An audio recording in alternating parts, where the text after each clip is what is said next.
안녕하세요, 에이트입니다. 여러분, 최근에 갤럭시북 3 이 프로 시리즈들이 다 나오고 있었죠. 그 중에서 가장 주목받은 거는 뭐니뭐니 해도 기본형 모델이었어요. 14인치의 i5 모델이 최저 할인가로 해가지고 거의 119만 원 요 정도에 구입을 할 수 있었거든요. 그래가지고 와, 이건 정말 엄청난 가성비다. 큰 화제가 되면서 막 완판되고 저도 구매를 하고서 배송을 기다리고 있는 중인데, 그 다음으로 좀 주목을 받는 모델은 바로 요 울트라 모델이에요. 삼성에서 출시한 노트북 중에서 가장 최고 사양의 노트북이라고 할 수 있습니다. 흔치 않은 이 고사양의 H 라인업 CPU가 들어갔고요. 그래픽 카드도 RTX 4050이나 4070이에요. 그래서 짧게나마 좀 대여를 해가지고 전체적인 사용기보다는 간단한 테스트 결과 그리고 몇 가지 인상 깊은 점들에 대해서 소개를 해드릴게요.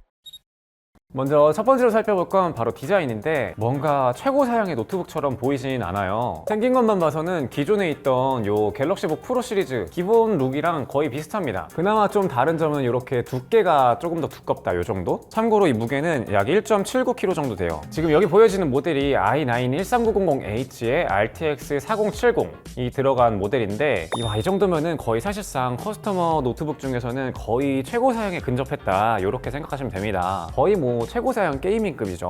보통 요 정도의 이제 노트북이라고 치면은 적어도 2점 중후반대 킬로그램? 그 정도를 기록하지만 이 정도면은 진짜 굉장히 가볍다라고 할 수가 있습니다. 아마 요것만 들어봤을 때는 컴퓨터를 조금 아신다 하면은 발열 문제 있겠는데, 이렇게 바로 생각이 드실 거예요. 그래서 이제 가장 중요한 이 성능에 대해서 한번 살펴보도록 하겠습니다. 먼저 파이어 스트라이크를 돌려봤을 때는 이렇게 점수가 22,700점대가 나왔습니다. 그리고 CPU 온도를 살펴봤을 때 맥시멈 온도가 70도를 넘지 않아서 이 정도면은 온도 관리가 적당히 돼 있어요. 그리고 이어서 타임스파이도 한번 돌려봤는데요. 이때 그래픽 점수가 8,675점에 대략 맥시멈 온도가 한 74도 정도로 측정이 되었습니다. 클럭의 경우에는 약 1700MHz 정도가 측정이 되었어요. 그리고 이어서 타임스파이 스트레스 테스트도 한번 진행을 해봤습니다. 요거는 타임스파이를 20번 연속으로 최고 부하로 걸어서 테스트를 하는 건데요. 이때 97% 이상이면 통과함이라고 들어가는데 무려 98.3%로 통과를 한 것을 볼 수가 있습니다.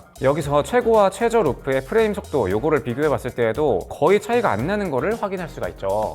그래서 겉면에 나오는 온도를 한번 측정을 해봤는데요. 힌지 부분 쪽에서 한 41에서 42도 정도? 이게 스트레스 테스트 중에서 가장 좀 부하가 많이 걸리는 한 17번대 루프 정도? 중후반부 때 온도를 체크한 건데, 이 정도면은 발열이 정말 적다, 이렇게 느낄 수 있을 것 같아요. 그리고 심지어 이게 풀 알루미늄 바디라서 전체적으로 열 자체가 많이 뜨거워지지 않을까라고 좀 걱정을 했었는데, 요런 데에 손을 대보니까 그렇게 뜨겁다 이런 정도는 없고, 여기에서 살짝 따뜻하다 정도? 그리고 이쪽 표면을 직접적으로 만질 때만 좀 따뜻하다, 뭐 이렇게 느낄 수가 있었습니다. 와, 요 정도면 정말 잘 만든 거 아닌가요? 아마 여기까지만 보고서 뭐 나가시는 분들은 반응은 아마 두 가지일 거라고 생각이 들어요. 만약에 컴퓨터를 잘 모르신다면 이번에 갤럭시북 시리즈 정말 잘 나왔다더니만 이런 울트라마저도 정말 잘 나왔구나, 이런 반응이 한 가지고요. 그런데 만약에 컴퓨터에 대해서 잘 안다 싶으면은 아니 진짜를 좀 보여줘야지, 이렇게 말씀하실 수도 있습니다. 왜냐하면 최고 스펙의 노트북에서 이 정도의 두께를 가지고 발열 제어까지 된 이유는 바로 TGP가 낮기 때문인데요. TGP라는 거는 쉽게 생각하면은 이 그래픽 카드가 소모할 수 있는 최대 전력량을 말합니다. 요게 60W로 설정이 되어 있어요. 그래서 아까 전에 보여드렸던 이 결과물들을 보면은 3D 마크를 돌렸을 때 그래픽 카드 최대 전력량이 60W 정도에 미치는 것을 볼 수가 있어요. 최대 클럭은 1700MHz 정도가 보여지죠. 이 TGP라는 값이 높으면 높을수록 전력을 그대로 더 많이 먹으면서 그만큼 성능도 거의 비례해서 높아지거든요. 예를 들어서 우리 사람도 밥을 안 먹고서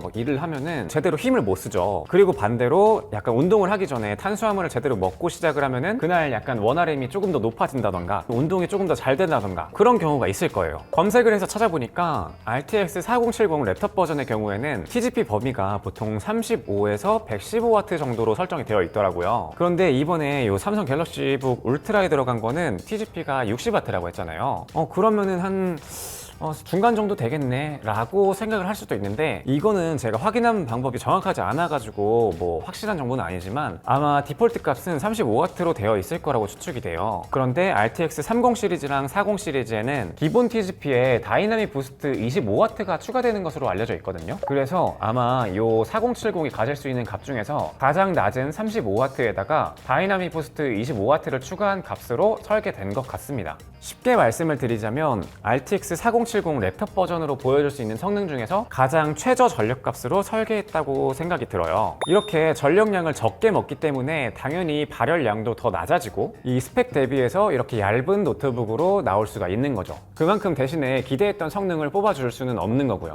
노트북 성능 테스트 점수들을 올려놓는 그런 사이트들을 확인해 보면은 얼추 성능대를 파악할 수가 있을 거예요. 아예 게이밍 목적으로 나온 노트북의 경우에는 이 RTX 3060 이렇게 조금 더 낮은 세대, 낮은 그레이드여도 TGP가 100W를 넘어가는 경우가 있거든요. 잘 찾아보면은 오히려 그런 노트북들의 성능이 더 좋을 수도 있습니다. 예를 들어서 3D마크에서 제공하는 노트북 버전의 RTX 3060 이 점수대를 보면요, 평균값이 8361점이 나와요. 거기다가 잘 나오는 것들은 9000점, 만점을 넘는 것도 있고요. 그런데 제가 테스트한 갤럭시북 3 울트라에 들어간 RTX 4070은 8675점이 나왔죠. 그리고 이 TGP 관련해가지고 이번 울트라 시리즈에는 두 가지 모델 라인업이 있어요. i9과 함께 RTX 4070이 탑재된 이 모델이 하나 있고, i7과 함께 RTX 4050이 탑재된 모델이 있는데 그 제품의 TGP의 경우에도 60W예요. 그러면은 성능은 4070 60W랑 4050 60W랑 어떤 게 더 좋을까요? 그거는 당연히 4070이 더 높을 겁니다. 이건 마치 똑같은 밥을 먹더라도 저처럼 평범한 사람이 힘을 쓰는 거랑 근육질의 어떤 힘 좋은 사람이 힘을 쓰는 거랑 출력이 다를 거잖아요. 그런 거랑 비슷하다 생각하시면 됩니다. 그럼 여기까지 봤을 때 뭐야, 그러면 이거 완전 뻥 스펙이라는 거야? 그냥 보여주기용 스펙이라는 건가? 이렇게 생각할 수도 있어요. 하지만 그건 또 아니라고 생각을 합니다.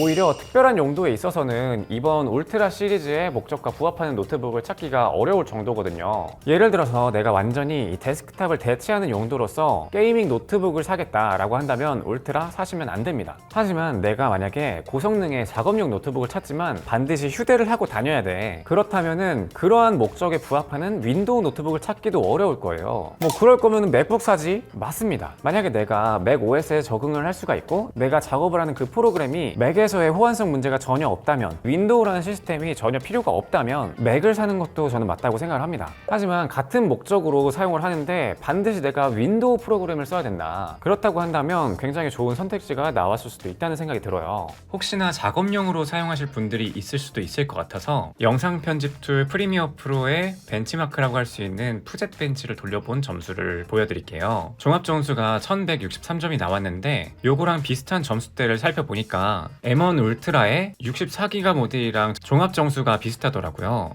그러면은 M1 울트라급으로 나온 건가? 라고 생각하시면 또 안 됩니다. 자세히 보면 라이브 플레이백 스코어가 215점으로 굉장히 높죠?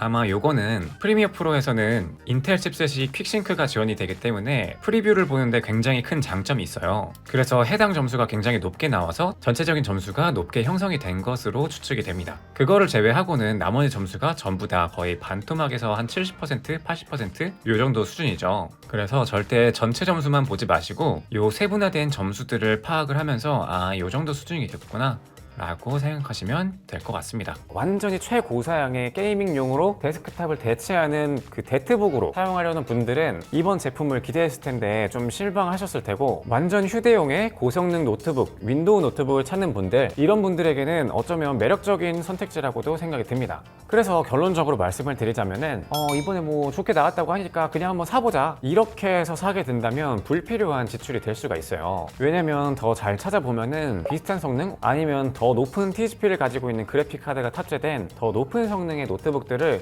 조금 더 저렴하게 구입할 수도 있을 겁니다. 그렇기 때문에 자신의 목적을 확실하게 설정을 하고서 구매를 해야 된다라는 제품이라고 생각이 들어요. 물론 어떤 노트북이든지 간에 자기 목적을 분명하게 하고서 구입을 해야 되는데, 특히나 이번 울트라의 경우에는 더더욱 그렇다는 생각이 듭니다.